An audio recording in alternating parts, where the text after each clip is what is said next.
Cubixx HD is a puzzle game that kind of reminds me of Tempest 2000. That's the only game that I can really draw any kind of comparison to. You are in control of a laser, and it is your job to slice into giant floating space cubes and cut lines so that sections of the cube are removed. And once you've removed a certain percentage of the cube, a little spaceship flies in and bombs it away and blows it up. Now, as the game progresses in the arcade mode, there are more and more enemies and different challenges that will arise. So early on in the game, there are the Cubixx, which are little orange squares that are moving around. If they touch the line that you're working on, you lose a life, and, the line that you're working on is, null and void. So you have to make sure you keep away from these enemies that are always on the move, and try to destroy the cubes as fast as you can. Different enemies, like the little purple cubes, if you manage to cut a section of the cube away while they're inside of it, it will destroy them and you get more points.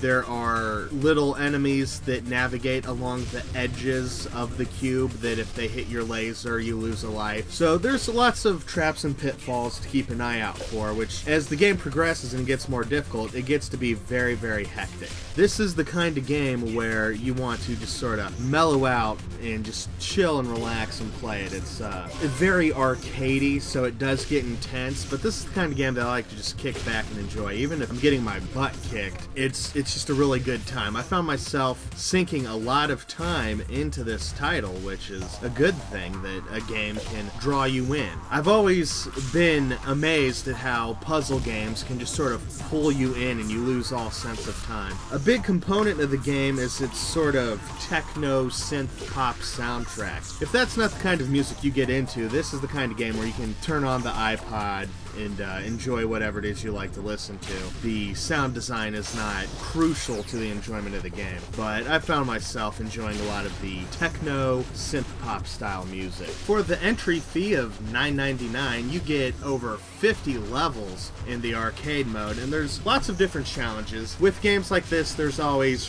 time attack modes, specific challenges where you go for high scores or specific goals. There is 7-player co-op and deathmatch mode, so this could be a game that you would enjoy playing with friends in a group setting. If you're the kind of person that has gaming parties or gaming get-togethers, this is something that you may find to be quite enjoyable. If you do like arcade classics like Tempest 2000, I would strongly recommend this game. I've really been enjoying it and having an absolute blast slicing up these cubes. But I'm the kind of person that always thinks lasers are amazing, so I may be biased towards the inherent awesomosity of the laser.